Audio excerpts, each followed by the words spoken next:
예수님이 우리의 대제사장이시죠. 그렇죠? 그리고 너희는 택하신 족속 왕 같은 제사장이다 이렇게 또 표현을 합니다.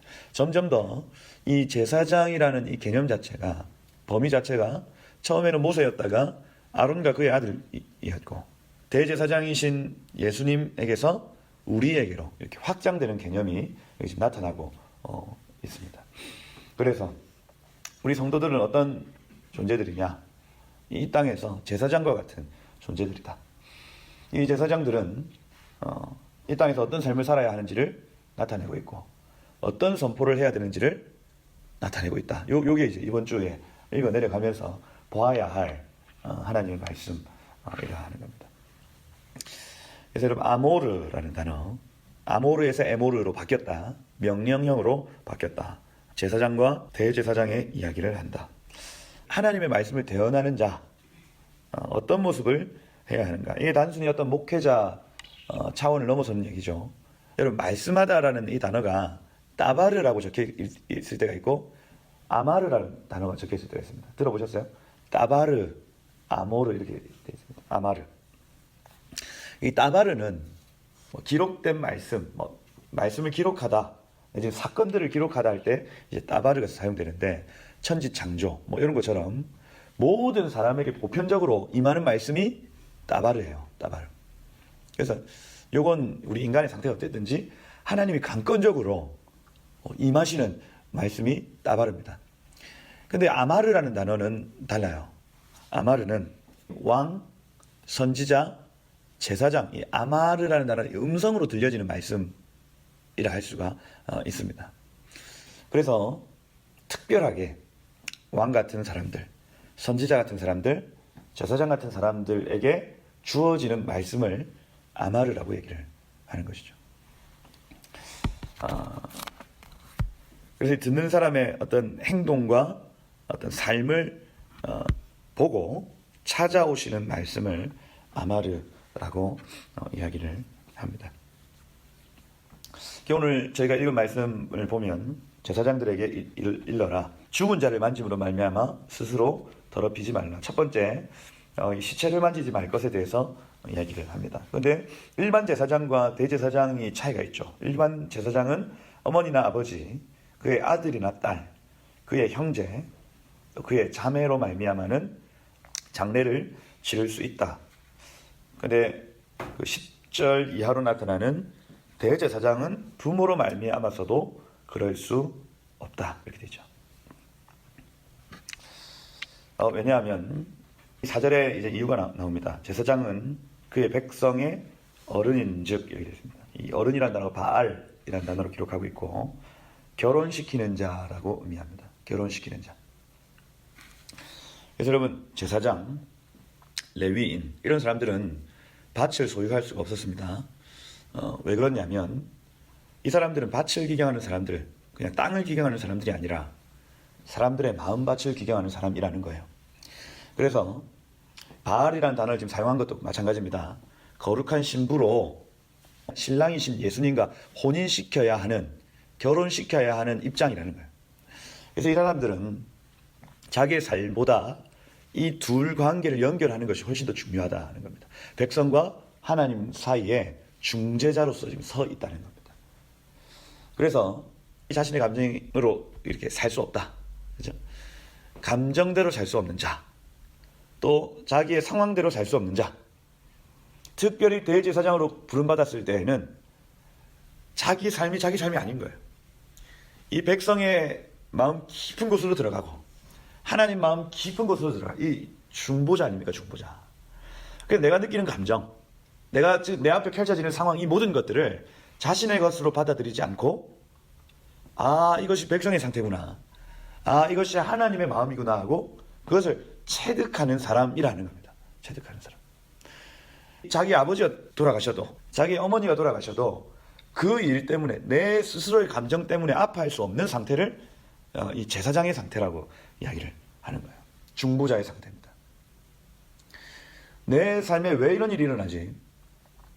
제사장과 대제사장은요, 자기의 삶의 문제로 받아들이지 않고 하나님의 마음을 지금 나에게 가르쳐 주시나, 내지는 백성들의 상태를 나에게 가르쳐 주시나 하고 이게 자기의 감정으로 받아들이지 않는다는 표현인 거예요.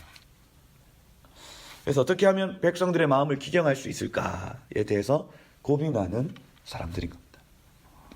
그래서 스스로의 쾌락 내지는 스스로의 감정대로 살지 않는 사람들을 제사장들이라고 얘기를 합니다. 5절에 보면 제사장들은 머리털을 깎아 대머리 같게 하지 말며 자기의 수염 양쪽을 깎지 말며.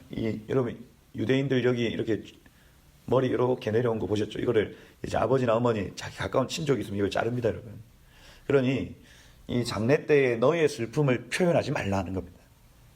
네가 가지고 있는 감정, 그거 지금 너의 감정이 아니다.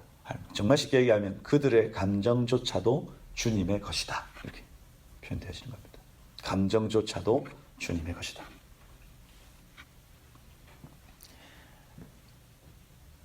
그들을 살을 베지 말고, 이건 여러분 이방인들, 특별히 그 고대 근동 사회에서의 어떤 그 슬픔을 표현할 때에 칼로 자기의 살을 이렇게 베는 장면, 그런 어떤 문서들이 많이 등장합니다.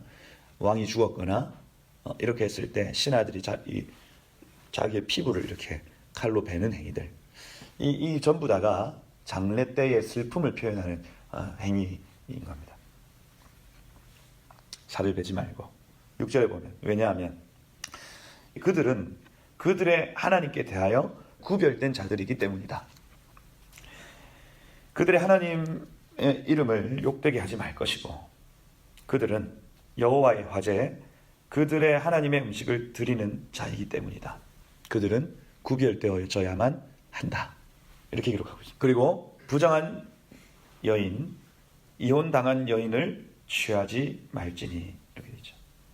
다른 씨를 취하는 밭을 취하지 말라는 겁니다.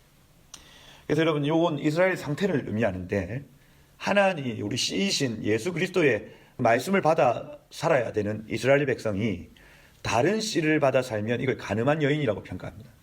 다른 씨를 받아 사는 여인.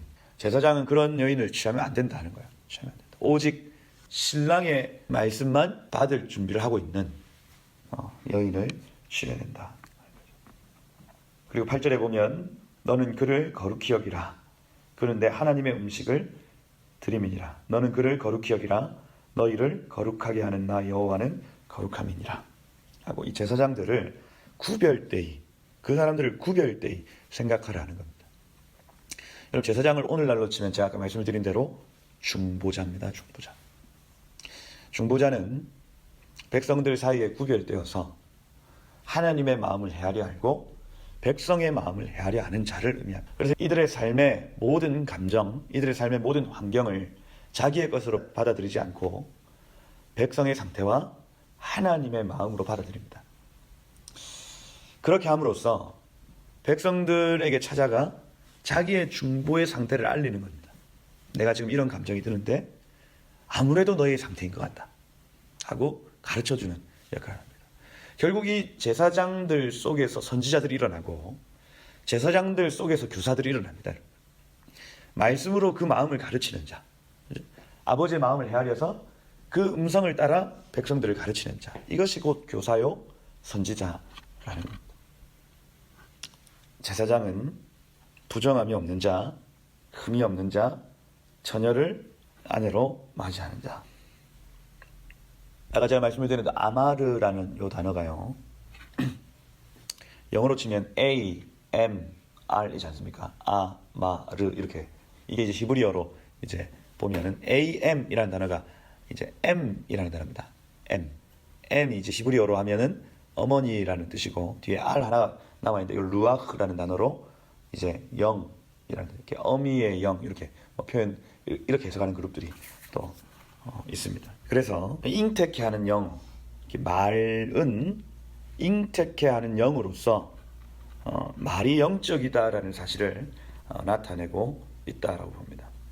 그래서 백성들에게 던지는 제사장의 말은 영적이다. 백성들에게 던지는 제사장의 말은 영적이다. 그러니 말을 잘해야 됩니다. 입술의 권세, 긍정적 축복이 흘러나와야 되는 이유가 여기에 있습니다. 여러분, 교회는 선포를 통해서 모든 만물을 다스리는 공동체라 할 수가 있습니다.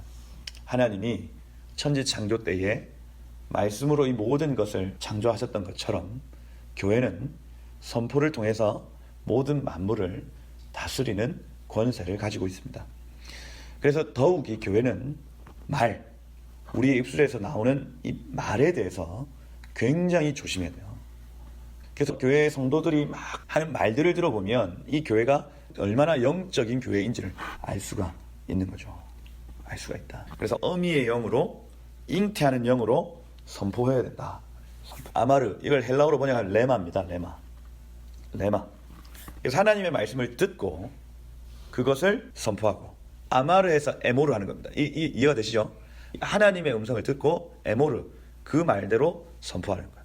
듣고 선포하는 거예요. 이게 제사장의 직분이죠. 직분. 여러분, 아모리라는 단어 아시죠? 아모리 족속. 아마르 뒤에 이가 붙은 거 아닙니까? 뒤에 이가 붙으면 1인칭으로 바뀝니다. 나의 말로 바뀌어요. 그러니 이 아모리 족속의 죄악이 뭐냐면 하나님께로부터 들은 것을 말하는 것이 아니고 나의 말을 하는 것이 아모리의 죄입니다.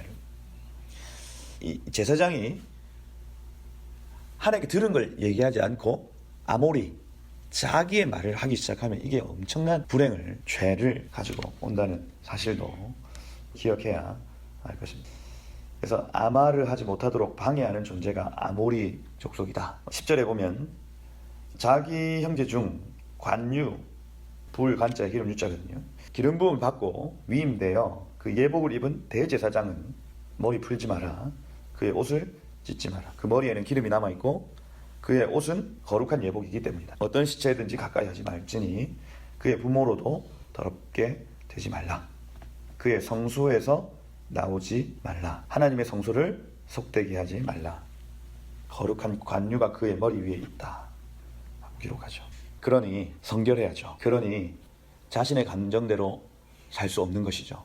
그러니 이 하늘에 집중하는 삶, 남들이 누가 뭐래도 하나님이 어떤 마음이신지, 하늘에는 지금 어떤 일이 일어나는지를, 그것을 관찰하고 그것을 바라볼 수 있는 사람이 바로 제사장이요, 중보자, 예배자라 하는 것입니다. 여러분, 이러한 제사장 되시기를 축복합니다.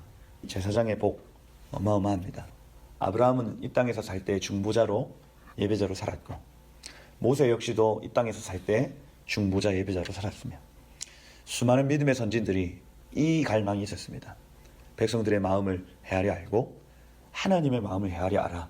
이 둘 사이를 연결시키고자 하는 중보자의 마음입니다.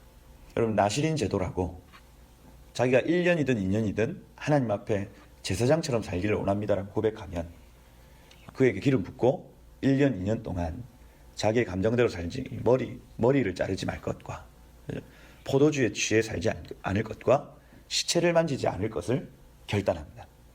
뭡니까? 쾌락대로 살지 않겠다, 감정대로 살지 않겠다, 부정한 것을 취하지 않겠다는 결정입니다. 그렇게 하나님 마음 가까이 가겠다는 것이고, 백성들의 상태를 내가 더욱더 나의 모든 삶을 통해서 그들을 알아가겠다는 결정입니다. 여러분, 이 갈망이 있는 사람에게 하나님 찾아오시죠. 그리고 자기의 마음을 알리십니다. 일반 백성들 중에도 제가 레위인이 되고 싶어요, 제사장이 되고 싶어요 하는 고백을 하면 그들을 용납하는 제도가 있었다는 겁니다. 여러분, 지금은 제사장이라는 제도가 없습니다. 여러분, 없잖아요. 왜냐하면 모든 성도는 제사장으로 부름받았기 때문입니다.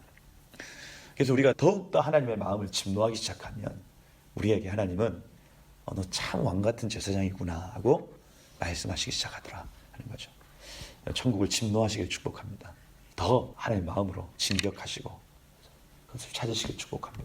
이르라라는 단어, 그래서 모세가 제사장들에게 말하여 이르는 것과 제사장들이 어떤 자세로 하나님을 섬겨야 될지를 이렇게 일러주는 것이고, 그리고 22장 후반부부터는 이제 이 백성들에게 또 이 아론과 그의 아들 온 백성들에게까지 이제 말하는 이르라 하는 본문이라 할 수가 있습니다.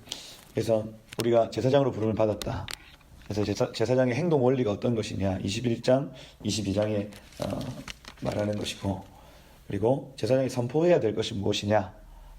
그래서 23장, 24장의 내용이 선포해야 될 내용이다 하는 겁니다. 그래서 제사장을 어떻게 살아야 할지, 그리고 제사장은 마땅히 백성들에게 선포하는 사람인데 어떤 것을 선포해야 될지를 가르쳐주는 내용이다 하는 겁니다. 오늘 읽은 본문에 보면 이스라엘 온 족속에게 말하여 이르라. 서원제물, 자원제물, 번제와 더불어 드리려거든 하나님이 기뻐하실 만한 제사를 드리라라고 기록하고 있습니다. 결론적으로 얘기를 하면 하나님이 기뻐하시는 제사가 어떤 제사냐? 잉태에 합당한 제사다. 잉태에 합당한 제사다. 눈먼 것, 깨뜨려진 것, 잘린 것, 고름이 난 것, 딱지가 앉은 것, 그리고 고환이 상한 것, 고환이 눌려졌다거나 분쇄됐다거나 뽑혔다거나 잘렸다거나 한 것은 하나님이 기뻐하시지 하실 만한 것이 아니다 하는 겁니다. 결점이 있고 흠이 있는 것은 하나님이 받지 않으시겠다 하는 거죠. 이렇게 종합해 보면 잉태에 합당하지 않은 것이라 할 수 있습니다. 잉태에 합당하지 않은 것. 하나님이 기뻐하실 만한 제사가 무엇이냐? 잉태할 만한 제사를 드리라 하는 겁니다. 이 당시에 그 하나님께 드리는 제물, 또 하나님께 나아가는 자원함, 또 하나님께 서원하는 그 서원함이 잉태에 합당한 것으로 기도하고 잉태에 합당한 것으로 나아오라 하는, 이스라엘 백성들이 주님 앞에 나아올 때에 그냥 종교적으로 나와서 기도하지 말고 무언가 하나님의 말씀을 받아 잉태에 합당한 것들로 나오라. 이게 이제 결론적인 이야기다 하는 것이죠. 그게 이제 이 증거가 되어지는 것이 27절에 보면 수소나 양이나 염소가 나거든 이래 동안 그것의 어미와 같이 있게 하라 이렇게 되어 있습니다. 그래서 이 낳은 어미와 떨어뜨리지 말 것, 이 열매가 되어지는 것이 잉태한 것이 낳은 어미와 떨어지지 말 것을 명령합니다. 7일 동안 완전수죠. 7일은 우리의 모든 예배와 우리의 모든 기도가 하나님께 열매 맺을 만한 기도, 하나님께 열매 맺을 만한 예배가 되어야 하겠다. 그리고 그 열매를 7일간 기뻐할 것이다 하는 겁니다. 그래서 우리가 어떤 열매를 맺어야 되느냐? 우리는 우리가 원하는 열매가 있죠. 우리가 원하는 잉태가 있습니다. 쉽게 얘기하면 나는 아들을 원해요. 난 딸을 원해요. 그렇죠? 이렇게 하는 것처럼 하나님 내 삶에 하나님 물질적인 풍요로움을 원합니다. 하나님 제 삶에 결혼 또 직업을 주심 또 사람이 원하는 것이지 않습니까? 그게 이제 우리가 원하는 잉태라 할 수가 있죠. 그런데 하나님의 씨, 하나님의 말씀이 던져지는 것, 하나님 우리 삶 가운데 어떤 말씀을 던지실지 사실 잘 몰라요. 그렇지 않습니까? 우리 어미의 태에서 남자아이가 날지 여자아이가 날지 키가 큰 아이가 날지 키가 작은 아이가 날지 잘생긴 아이가 날지 못생긴 아이가 날지 이거는 아무도 예측할 수가 없는 거죠. 씨가 어떠냐에 따라서 그렇죠? 달라지는 겁니다. 그러니 이걸 이제 우리의 삶으로 빗대어 보면 하나님 우리의 삶 가운데 어떤 씨를 허락하실지 우리는 알지 못합니다. 그런데 하나 분명한 것은 우리가 태가 준비되어지면 잉태한다는 것입니다. 하나님의 뜻대로, 하나님의 말씀대로. 그렇죠? 그 하나님의 뜻이 무엇인지, 하나님의 말씀이 구체적으로 어떤 것인지 우리는 알지 못하지만 우리가 준비되어지면 우리는 잉태하더라는 거예요. 잉태하더라. 이건 분명한 사실인 거예요. 온전한 것인지 완전한 것인지 여러분 신뢰하시죠? 그것에 대한 신뢰만 있으면 돼요. 나의 신랑이 얼마나 완전한 분이신지, 나의 신랑 되신 예수님께서 얼마나 크신 분이신지를 알면 하나님께서 주시는 여러 가지 씨앗들, 우리 인생의 여러 가지 씨앗들이 잘 열매 맺을 때에 그것이 우리에게 얼마나 큰 유익인지 알게 되어집니다. 여러분의 예배와 여러분의 기도가 열매 맺으시기를 축복합니다. 예. 이 열매에 합당하지 아니한, 잉태에 합당하지 아니한 기도, 잉태에 합당하지 아니한 예배가 하나님을 기쁘시게 할 수가 없다는 얘기를 이 레위기 22장 17절부터 이야기하고 있는 것입니다. 그래서 그 2절에 보면 아론과 그의 아들들과 이스라엘 온 족속에게 말하여 일러라. 이스라엘 자손이나 그 중에 거류하던 자, 나그네죠. 나그네. 그 서원제물, 자원제물로 번제와 더불어 여호와 앞에 예물로 드리려거든. 이 서원제물이라면 고르반입니다. 고르반. 나의 삶에 어떤 영역과 주님 바꾸길 원합니다 하고 소원을 가진, 내 삶의 이 영역에 이렇게 해주십시오 하고 드리는 제물을 뜻하죠. 교환이라는 단어, 자원제물 내바다라는 단어인데 아낌없는 마음, 뭐 이런 마음, 준비된 마음이라는 뜻이죠. 아낌없이 내어지는. 이 어떤 그 자원제물은 어떤 목적이 없는 제물이라 할 수가 있죠. 그냥 아낌없이 그냥 드리는 제물입니다. 기쁘게 받으심이 되도록 흠 없는 수컷으로 드려야 할 것이다. 흠 있는 것은 너희가 드리지 못한다. 기쁘게 받으심이 되지 못할 것이기 때문이다. 이 대표적인 흠이 이제 그 고환이 상한 것에 대해서 기록을 하고 있습니다. 눈먼 것, 상한 것, 지체 배임을 당한 것, 종기가 있는 것, 습진이 있는 것, 이거는 이제 고름이 있는 상태를 말합니다. 비루 먹은 것, 가라브라는 단어, 딱지가 앉았다 라는 단어죠. 여호와께 드리지 말 것이며, 이것들은 제단 위의 화제물로 여호와께 드리지 말라.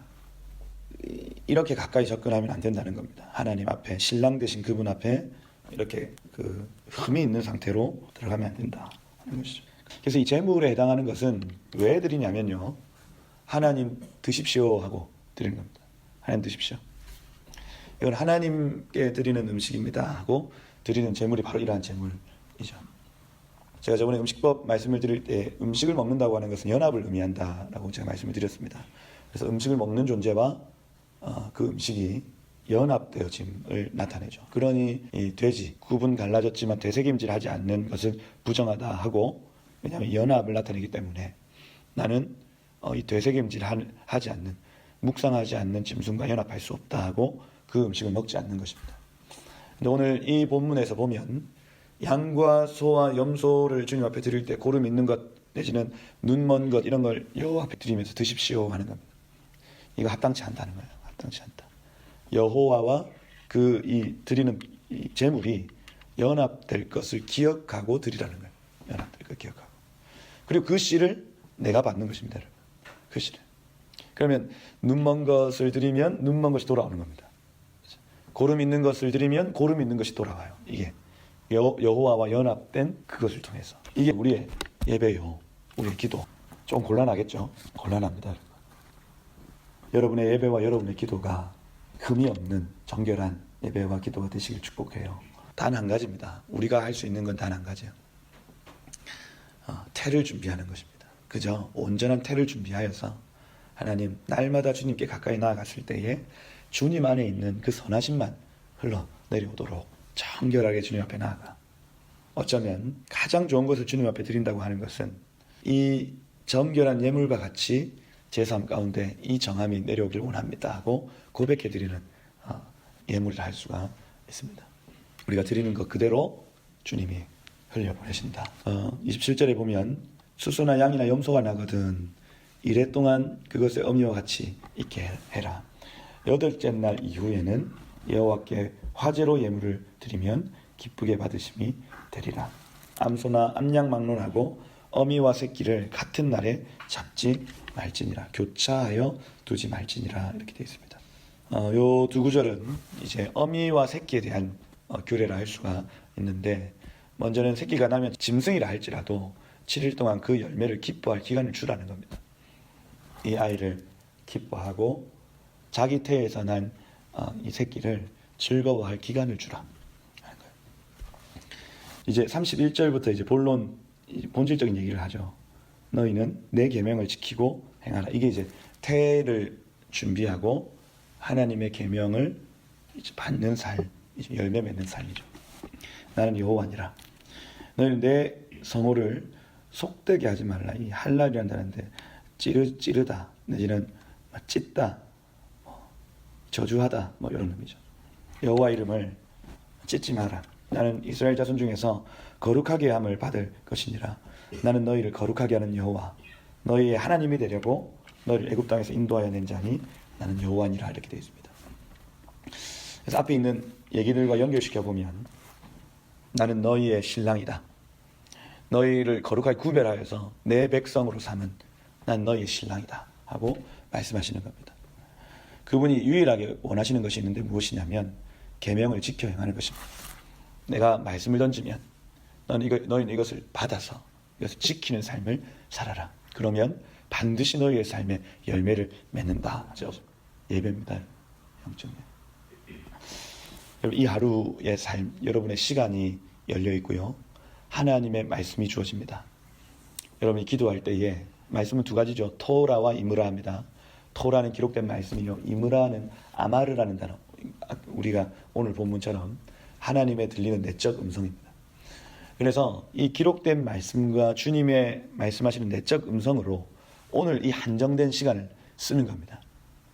이 한정된 시간에 그것을 지키고 그것을 행하는 겁니다. 지킨다고 하는 표현이 이 사마르라는 단어죠. 사마르는 파수한다는 의미예요. 하나님이 말씀을 던졌을 때 이것을 파수하고 보호하는 것을 뜻합니다. 던져진 말씀을 보호하고 이것을 아싸 행하는 것, 만들어내는 것입니다. 우리가 하나님의 말씀을 잉태한다고 하는 표현은 말씀이 씨가 던져졌을 때 이것을 보호하는 것과 그리고 이것을 우리의 삶 가운데 만들어내는 것을 의미합니다. 그저 듣고 행하지 않는다는 것은 만들어내지 않는다는 거예요. 하나님이 오늘 여러분에게 어떤 말씀들을 하실 겁니다. 그러면 이것을 먼저는 보호하는 겁니다. 다치지 않도록 보호하는 것. 그리고 그 때가 딱 이르렀을 때에 그 말씀을 만들어내는 것. 이 두 가지가 지켜 행하는 것. 지켜 행하는 것. 이것이 하나님이 원하시는, 우리의 아버지이신 그분이 유일하게 원하는 삶이다 하는 거죠. 오늘 이 하루에 여러분 던지시는 말씀 이걸 잘 보호하시고 행하셔서 잉태하는 은혜가 있기를 예수 이름으로 축복합니다. 기도하십시다.